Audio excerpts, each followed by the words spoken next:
하나님의 아들 그리스도이심을 믿게 하려 함이요 또 너희로 믿고 그 이름을 힘입어 생명을 얻게 하려 함이니라. 아멘. 기도하고 하나님 말씀 받겠습니다. 하나님 감사합니다. 부활절 두 번째 주일 날과 시간들을 구별하여 신령과 진정으로 우리 몸을 거룩한 산제물로 드리는 영적 예배로 하나님 찾으시는 예배자로 하나님 앞에 서게 하심 감사합니다. 오늘 우리의 예배가 생명과 축복과 치유의 감동의 예배 되게 하옵소서. 이제 말씀 듣습니다. 성령께서 교회들에게 성도들에게 주시는 신령한 하나님의 말씀을 듣고 살게 하여 주옵소서. 감사드리옵고 예수님의 이름으로 기도하옵나이다. 아멘. 사랑하는 성도 여러분, 행복하십시오. 성령 충만하십시오. 부활절 두 번째 주일 예배를 드립니다. 교회에서는 일반적으로 부활 주일부터 이제 성령 강림 주일까지 50일을 부활절기라고 부릅니다. The Easter Season이라고 부릅니다. 초대교회는 이 절기를 6월절의 헬라어 단어인 파스카로 불렀습니다. 이 절기에는 부활 주일뿐만 아니라 이제 부활하신 주님이 부활하신 몸으로 40일에 걸쳐서 제자들에게 나타나신 사건, 그리고 승천하신 일, 그리고 오순절 성령 강림 사건의 이야기까지 바로 이 50일 기간에 이 부활절기를 지키고 있습니다. 예배학자 로버트 웨버에 의하면 이 부활절 전야 예배 때 세례를 받은 사람들은 이 절기에, 이 부활절기에 50일 동안 계속해서 흰 옷을 입었다고 합니다. 아마도 요한계시록 3장 5절에 이기는 자는 이와 같이 흰 옷을 입을 것이요 내가 그 이름을 생명책에서 결코 지우지 아니하고 그 이름을 내 아버지 앞과 그의 천사들 앞에서 시인하리라 라고 하는 말씀에 영향을 받았을 것이라고 말하고 있습니다. 초대교회는 이 기간을 완전한 기쁨 가운데 경축하며 보냈습니다. 그래서 이 기간을 하나님의 축제처럼 즐거움과 감사로 보낸다는 점에서 기쁨의 50일이라고 부르기도 했습니다. 이 절기는 절기 중에 절기, 가장 행복한 날 등으로 지칭되었습니다. 이것은요, 이 절기가 기쁨의 50일, 부활 주일부터 성령 강림 주일까지 이 기쁨의 50일이 한 해 동안 가장 즐겁고 가장 중요한 축제로 간주되었다는 사실을 말해주고 있는 것입니다.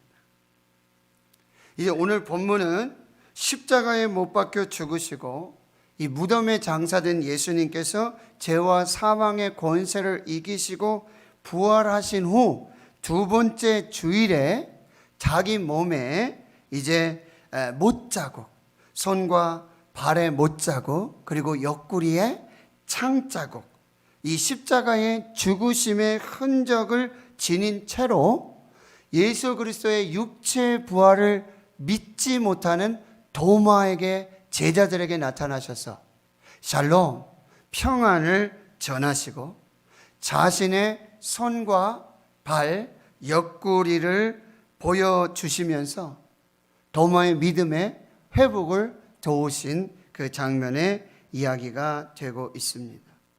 부활하신 예수님은 자기 손에 못자국, 옆구리에 창자국을 도마에게 보여주시면서 내 손가락을 이미 내밀어 내 손을 보아라. 그리고 내 손을 내밀어 내 옆구리에 넣어봐라.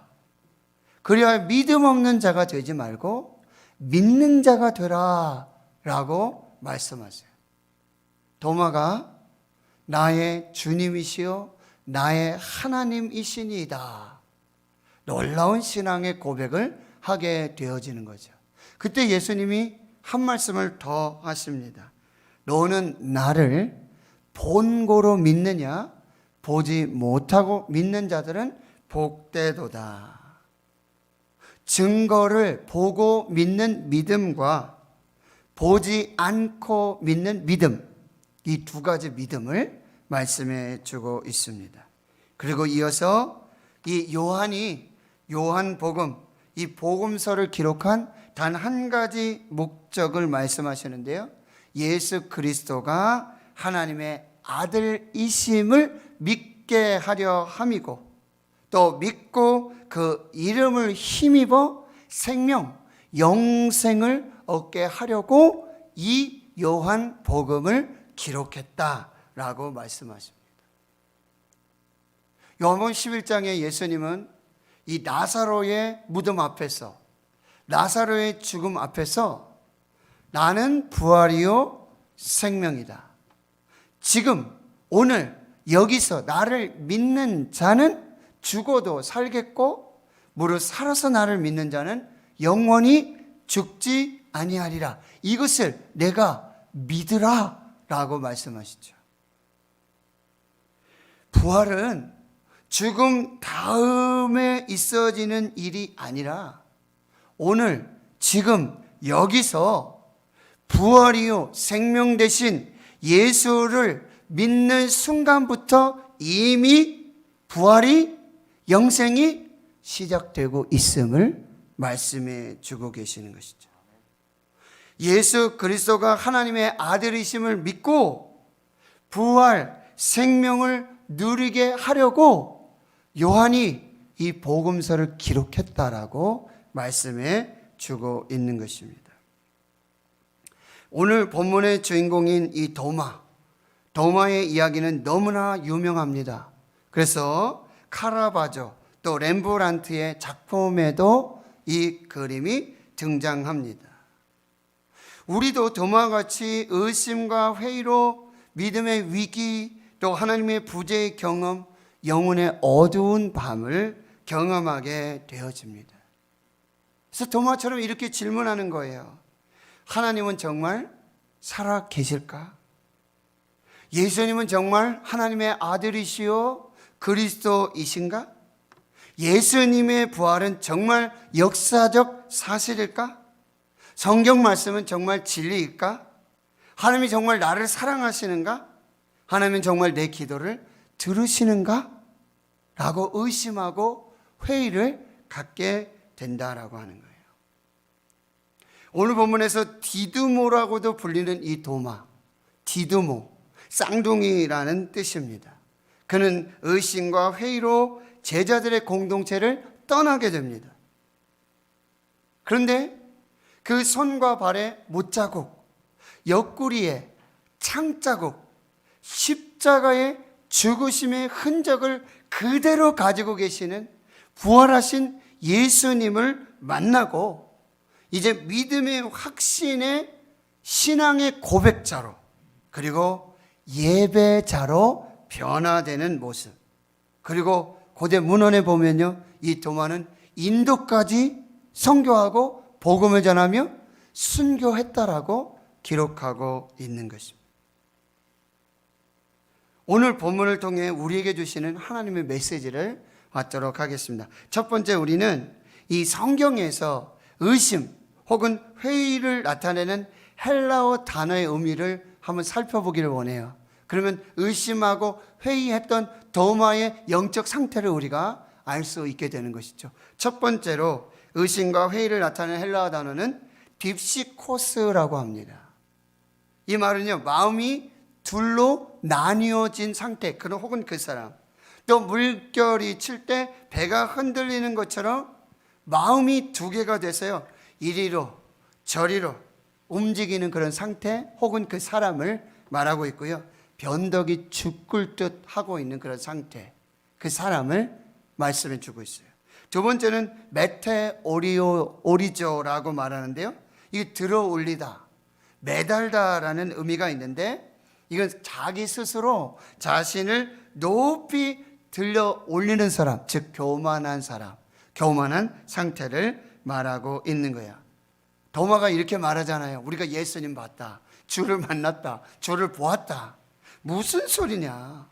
내가 그의 손에 못자국을 보고 내 손가락을 그 못자국에 넣어보고 내 손을 그 옆구리에 넣어보지 않고는 믿지 않겠다. 믿지 않겠다. 이 말은요, 절대로 안 믿는다는 거예요. 나는 보지 않고는 절대로 믿지 않겠다라고 하는 것입니다. 자신의 이성, 자신의 지식, 자신의 경험을 절대적 가치로 믿으며 거기에 갇혀 있는 그 상태를 말하고 있는 거예요. 과학적 증거가 있어야지만, 그리고 보이는 현상이 분명해야지만 믿겠다는 믿음의 상태라는, 오만하고 방자한 모습이죠. 눈을 감고 있는 거고요, 귀를 닫고 있는 거고, 마음을 닫고 있는 그런 상태를 말하고 있는. 세 번째로 디스타조라고 합니다. 이 말은요, 머뭇거리다, 주춤거리다 라는 의미가 있는데, 이것은 앞에 딥시코스라든지 메테오리조처럼 변덕스러지도 않아요. 이리로 저리로 하는 것도 아니고 또 교만하지도 않은 상태. 그러나 우물쭈물대고 우유부단하고 결단력이 없는 그런 상태를 말해주고 있다는 거예요. 이게 바로 의심과 회의에 빠져있는 도마의 상태를 말해주고 있는 것입니다. 그러면 두 번째로, 그러면 도마는 언제 이 도마가 의심과 회의에 빠지게 되고, 왜 도마가 예수 그리스도의 부활을 의심하게 되었는지, 바로 의심하는 믿음의 원인과 이유가 무엇인지 한번 살펴보겠습니다. 첫 번째로는요, 도마가 하나님의 은혜를 잊어버렸습니다. 의심과 회의에 빠지게 된다는 거예요. 이것은요, 이스라엘 백성들이 하나님께서 놀라운 역사로 애굽에 10가지 재앙을 내리시잖아요. 그리고 이스라엘을 구원하세요. 그리고 홍해를 가르십니다. 광야에 들어와서 만나와 메추라기를 먹이시죠. 반석을 치니 거기에 물이 터져 나왔어요. 구름기둥, 불기둥으로 하나님 인도하셔요. 이걸 보면 하나님의 역사가 어떠한지, 하나님이 임재하시고 동행하심, 그 은혜를 매일매일 순간순간 모든 삶에서 경험하고 있다라고 하는 거예요. 그럼에도 불구하고 이들이 하나님의 은혜를 잊어버렸을 때, 하나님의 은혜를 잊어버렸을 때 하나님의 존재가 있는지 없는지, 계시는지 안 계시는지 헷갈리기 시작하고요, 하나님이 지금 동행하고 계시는지 헷갈리기 시작해요. 의심과 회의에 빠지게 되고 결국 불평하고 원망하게 되어지는 것입니다. 불평과 원망은 일란성 쌍둥이와 같습니다. 불평이 있는 곳에 의심이 있어요. 원망이 있는 곳에 불평이 있습니다. 마찬가지로요, 믿음의 일란성 쌍둥이가 있는데 그것이 바로 감사입니다. 감사 있는 곳에 믿음이 있고 믿음이 있는 곳에 감사가 있다는 거예요. 왜 도마가 의심하고 회의에 빠졌는가? 하나님의 은혜를 잊어버렸을 때. 두 번째는요, 바로 신앙의 성장과 헌신이 멈추게 되었을 때 의심과 회의에 빠지게 된다는 거예요. 신앙과 믿음은요, 계속해서 전진하는 진행형이 되어야 하는 것이죠. 여러분, 달리는 자전거 계속 페달을 밟으면 특별한 경우가 아니면 멈추어 서지 않습니다. 넘어지지 않습니다. 성경에서도 오직 여호와를 앙망하는 자들은 새 힘을 얻는다고 말씀하세요. 독수리가 날개치며 올라간 것 같은 상승의 새 힘을 얻게 되고요, 걸어가도 피곤치 않고 뛰어가도 곤비치 않는 계속해서 전진하는 신앙으로 나아갈 수 있다고 말씀하고 있습니다. 그런데 여러분, 이렇게 신앙의 성장과 성숙이, 그 헌신이 멈추어졌을 때, 중단되었을 때 신앙은 정체되고 뒤로 물러나가서 퇴보하게 되는 것이죠. 결국 침륜하고요, 가라앉게 되는 거예요. 영적 슬럼프가 오게 되는 거예요. 신앙과 믿음은요, 점점 더 커져야 하고 봉사와 헌신은 더 풍성해져야 하는 것입니다. 신앙이 멈추고 헌신이 중단될 때요, 슬그머니 의심과 회의에 잡초가 자라기 시작하고요, 그게 가라지가 되고요, 결국 쭉정이 신앙으로 전락하게 되어지는 것입니다. 세 번째, 하나님이 아닌 사람을 지나치게 믿고 의지할 때 하나님에 대한 불신과 불만, 불평이 나타나고 의심과 회의에 빠지게 된다라고 하는 거예요. 우리 신앙의 대상은요, 오직 믿음의 대상은 하나님이십니다. 근데 사람을 믿고 있어요. 사람을 의지하고 있어요. 그러면 우리가 거기에 지나치게 빠지게 되면 결국 나중에 뭐야? 믿는 도끼에 발등 찍히고 마는 거예요. 나중에 울면서 후회하도, 내가 그 사람 그렇게 믿었는데, 내가 그 사람을 그렇게 신뢰했는데. 결국에는요, 사람은 신뢰의 대상, 믿음의 대상이 아니고 사랑과 섬김의 대상이 돼야 된다. 자, 그럼 이제 세 번째로요, 그러면 이렇게 도마가 의심과 회의에 빠져 있었어요.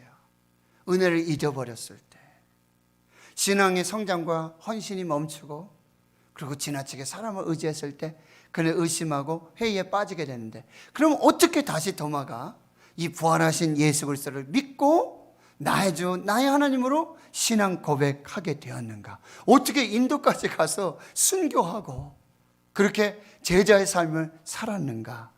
이 과정을 한번 살펴보겠습니다. 첫 번째는요, 부활하신 예수님을 만났을 때입니다.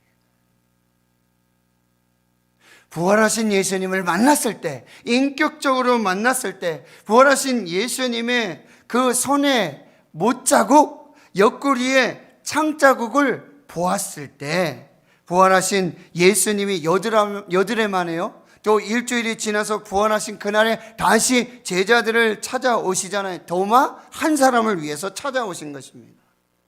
도마는 예수님의 손과 발에 있는 못자국, 옆구리에 있는 창자국, 이 선명한 십자가의 죽으심과 부활의 흔적을 가지시고 도마를 찾아오신 부활하신 예수님을 만났을 때, 그때 믿음이 회복되어지는 것이죠. 부활하신 예수님은 도마의 정직한 의심에 응답하십니다. 그리고 그 의심을 믿음으로 바꾸어 주시는 거예요. 부활하신 예수님은요, 도마의 이 정직한 의심을 정죄하지 않았어요. 책망하지 않았어요. 야, 다른 사람 다 믿는데 왜 넌 못 믿어? 너 믿음이 그거밖에 되지 않아? 라고 정죄하고 판단하지 않으셨어요. 부활하신 예수님은 도마가요, 믿음이 있는 자, 믿기를 원하셨고, 그리고 그 도마의 원함대로 부활하신 주님의 손과 이 발을 만져보고 옆구리에 손가락을 넣어보라고 말씀하시면서 이제 도마에게 있는 의심이 확신으로, 도마에게 있는 의심이 믿음으로, 그 확신으로 나아갈 수 있도록 도마의 믿음을 도와주셨다라고 하는 것입니다. 결국 도마는요, 의심에서 확신으로, 그리고 위대한 신앙의 고백을 하게 되는 거예요. 나의 주, 나의 하나님이십니다. 예배자로 하나님 앞에 서게 되어지는 것이죠. 그렇습니다. 부활하신 예수님을 만나면 슬픔이 사라져요. 부활하신 예수님을 만나면 그 부활의 소망이 슬픔을 딛고 일어나게 하는 것이죠. 부활의 예수님을 만나면 두려움과 공포가 사라지고요, 부활의 예수님을 만나면 의심이 사라지게 되는 것이죠. 의심에서 믿음으로, 믿음에서 확신으로, 의심하던 신앙이 나의 주, 나의 하나님으로 신앙 고백하게 되고 하나님을 경외하는 예배자로 서게 되는 역사가 나타나요. 오늘 부활의 주님 만나시길 축원합니다. 두 번째는요, 바로 떠났던 이 믿음의 신앙 공동체, 교회로 다시 돌아왔을 때 도마의 믿음이 회복됐다는 거예요. 왜 도마가 의심하고 왜 회의하게 됐는가? 부활하신 주님이 나타나셨던 그 자리에 없었던 거예요. 그 제자들의 공동체에 없었던 거예요. 그 교회 공동체에 없었던 거예요. 그런데 도마가 다시 떠났던 이 제자들의 공동체, 이 믿음의 공동체, 교회로 돌아왔을 때 그의 믿음이 회복되었다라고 하는 것이죠. 하나님 성도 여러분, 교회를 떠나서는 안 됩니다. 교회는 그리스도의 몸이라고 그랬어요. 교회의 머리는 예수 그리스도라고 그랬어요. 교회를 떠난 것은 예수를 떠난 거예요. 예수를 떠난 건 교회를 떠난 거예요. 교회를 떠나서는, 예수를 떠나서는 믿음을 회복할 수, 믿음을 지킬 수도 없다라고 말씀하고 있는 것이죠. 부활하신 예수님은요, 교회에 항상 함께 계십니다. 그리스도의 몸인, 그리고 그 머리가 되신 이 교회에 우리가 모일 때, 예배하러 모일 때 부활하신 예수님이 함께 하셔서 우리의 믿음을 붙들어 주시고 우리의 의심과 회심을 믿음으로 바꾸어 주신다라고 하는 것이죠. 도마는 예수님을 떠났어요. 교회를 떠났어요. 그래도 예수님은 도마를 떠나지 아니하셨습니다. 도마는 예수님을 버렸습니다. 그래도 예수님은 도마를 버리지 않으셨습니다. 도마는 예수님을 의심했습니다. 그래도 예수님은 도마를 의심하지 않으셨어요. 도마는 예수님에 대한 믿음을 버렸습니다. 그래도 예수님은 도마에 대한 믿음을 버리지 않으셨어요. 예수님은 믿음의 신앙 공동체를 떠났어요. 교회를 떠난, 그리고 예수님을 떠난 이 도마의 죄를 사랑으로 덮어주셨습니다. 도마가 비록 천하고 미련할지라도 그래도 예수님은 이 도마를 용서하시고 도마에 있는 모습 그대로를 받아주셨다라고 하는 것이죠. 요한복음 15장 5절에 제가 말씀드렸어요. 나는 포도나무다, 너희는 가지다. 내가 너희 안에, 너희가 내 안에. 포도나무가 가지에 붙어 있지 아니하면 열매를 맺을 수가 없다. 나를 떠나서는 너희가 아무것도 할 수 없다라고 말씀하셨어요. 히브리서 10장 25절입니다. 모이기를 피하는 어떤 사람들과의 습관과 같이 하지 말라. 정말 두려운 것은 뭐예요? 코로나19 팬데믹이 두려운 게 아니에요. 이 코로나19 팬데믹 속에서 예배가 폐하되어지고 이것이 습관이 되는 거예요. 안 모여도 된다, 안 와도 합당하다, 모이지 말자, 뭐 이렇게 모이냐, 모여서 뭐하냐. 1년이 지났어요. 습관이 되고 있다는 게 문제예요. 모이기를 피하는 어떤 자들의 습관같이 하지 말아라. 여러분, 이 모이기를 피하는, 예배를 피하는, 기도를 피하는, 전도를 피하는, 섬김을 피하고 봉사를 피하는 이 습관은 아주 나쁜 습관이에요.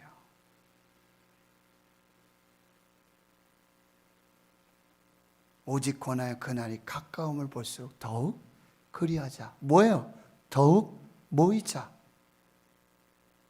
더욱 힘써 모이자. 교회가 되자. 공동체가 되자. 부활하신 예수 그리스도의 이 신앙의 부활 공동체가 되어야 한다는 거예요.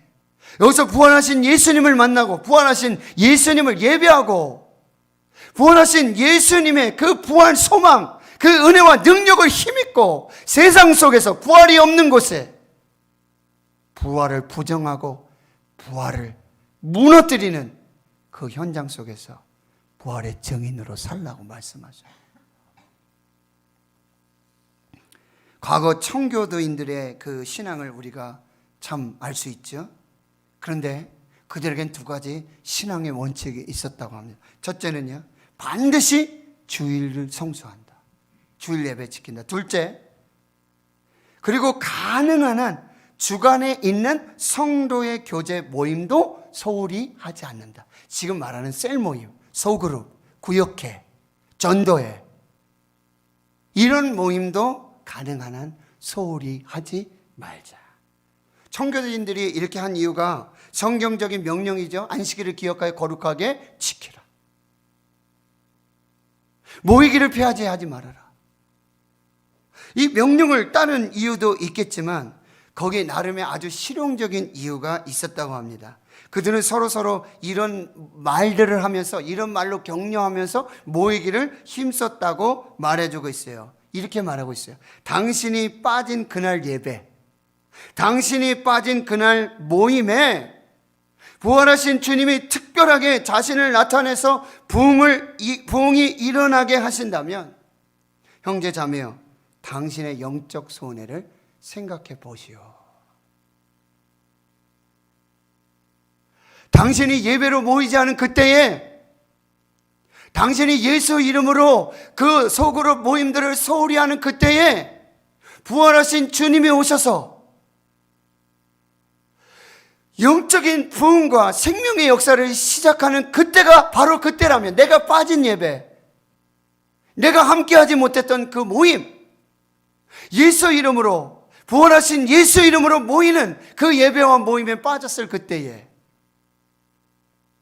부활하신 예수님이 오셔서 행하시는 놀라운 축복과 그 역사의 영적 손해를 한번 생각해 보시오. 그러면서 서로 모여 격려하면서. 초대교회 성도들 여러분 어떤지 알잖아요. 청교도에 그때 신앙 어떻게 지켰는지 아시잖아요. 예수 믿으면요, 지하 감옥 가야 돼요. 예수 믿으면 죽어요. 그럼에도 불구하고 그들은 부활하신 예수님을 만나려고 예수 부활, 예수 생명, 그 소망을 믿음으로 모이기 시작했다는 거예요. 미국에 프랭클린 루즈벨트 대통령이 계시죠. 그 대통령이 대통령 재임 시절에 출석하던 한 교회가 있었어요. 그런데 토요일이면 그 교회에 전화가 걸려왔다고 합니다. 내일 주일에 혹시 루즈벨트 대통령께서 교회 예배에 참석하십니까? 참석하면 한번 얼굴 보려고 오려고 한다는 거겠죠? 내일 주일 예배 루즈벨트 대통령께서 교회 예배 참석하시겠습니까? 이때 교회 행정을 담당하던 분이 아주 기가 막힌 전설적인 대답을 이렇게 했다고 전해져 내려오고 있는데요. 루즈벨트 대통령의 참석은 불확실합니다.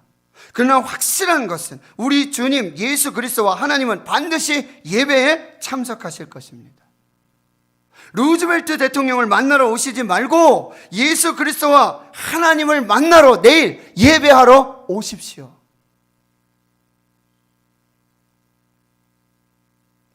오늘 우리는 부활하신 예수님을 만나고자 여기 모여서 예배하고 있는 줄 믿습니다. 부활하신 예수님 우리 예배 가운데 함께 하시는 줄 믿습니다. 대통령은 우리와 함께 할 수 없지. 부활하신 예수님과 하나님은 우리 예배에 항상 함께 하시는 줄 믿습니다. 마지막 세 번째로요, 오직 성경으로 보지 않고 들음으로 예수께서 하나님의 아들 그리스도이심을 믿을 때 우리의 의심과 회의가 사라지고 믿음으로 다시 회복되어지는 것이죠. 오늘 본문 20장 30절 31절 예수께서 제자들 앞에서 이 책에 기록되지 않은 다른 표적도 많이 하셨어요. 그런데 요한복음에는 특별히 7표적이라고 이렇게 넘버를 넣었죠. 첫 번째 표적, 두 번째 표적, 그 7번째 표적까지 이렇게 하세요. 그리고는 이것을 기록하면, 이 요한복음을 기록하는 것은 너희로 예수께서 하나님의 아들 그리스도이심을 믿게 하려. 여기서 믿게 하다, 믿다라는 동사는 여기서 믿음을 계속해서 유지하게 하려고 이 편지를 썼다는 거예요. 너희들이 그냥 한 번 믿을 때, 한 번의 믿음을 위해서 이 복음서를 쓴 게 아니라, 너희들이 지금 세상 속에서 믿음으로 살려고 하지만 믿음이 떨어지고 의심이 되고 회의가 나타나고 정말 하나님 보시기에 이런 정상적인 믿음의 삶을 살지 못할 때가 있을 것이다.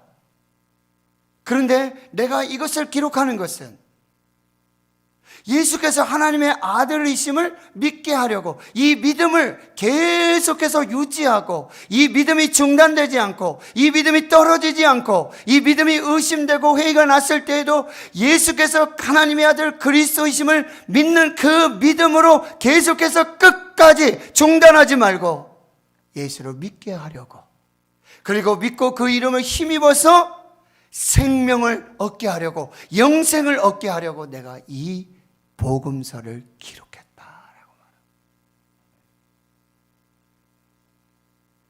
우리 믿음이 참 떨어질 때가 너무 많아요. 코로나19 팬데믹으로. 목사인 저도요, 흔들려요. 흔들려요. 근데 우리가 성경, 복음서, 말씀을 통해서 예수께서 하나님의 아들 그리스도이심을 믿고 계속해서 잘 믿고 끝까지 믿고 중단 없이 믿어서 너희로 생명, 영생을 얻게 하려고 이 복음서를 기록했다라고 말씀하고 있어요. 오직 성경으로 보지 않고 들음으로 믿는 믿음이 복 있는 믿음입니다. 성경은 우리의 믿음의 확신과 영적 성장의 기초가 되는 것입니다. 하나님 성도 여러분, 여러분 눈에 보이는 대로 믿지 마십시오.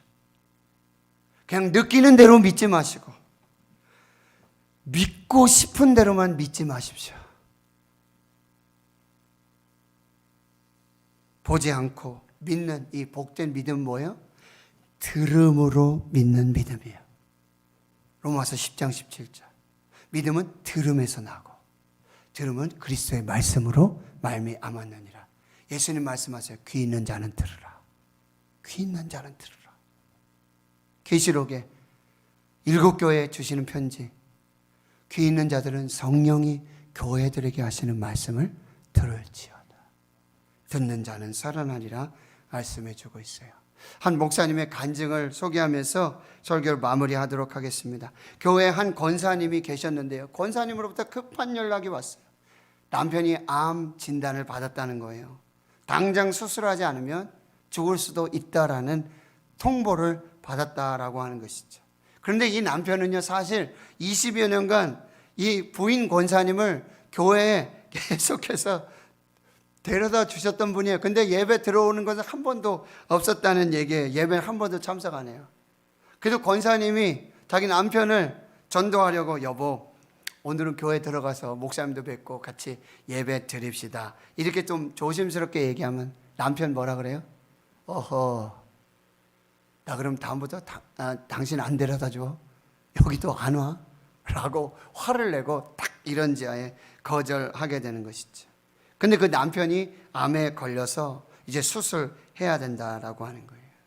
그래서 이제 연결이 돼서 이 남편분과 인사하고 했지만 처음에는 뭐 대면하고 그런 중에 이제 몇 번의 신방을 통해서 마음의 문이 열리게 되는데, 수술 전날이 됐는데 권사님이 전화하셔서 남편에게 세례를 베풀어 달라고, 그리고 이 남편도 자기 세례 받겠다고 강력히 요구를 하는 것입니다. 이제 세례 문답을 하고요, 그리고 고백을 하고 또 선포하고 그리고 성찬을 함께 나누고요, 이제 세례를 주게 되어지는데, 어쩌면 이 세례 그리고 드리는 예배, 이것이 마지막, 처음이자 마지막 될 수 있잖아요.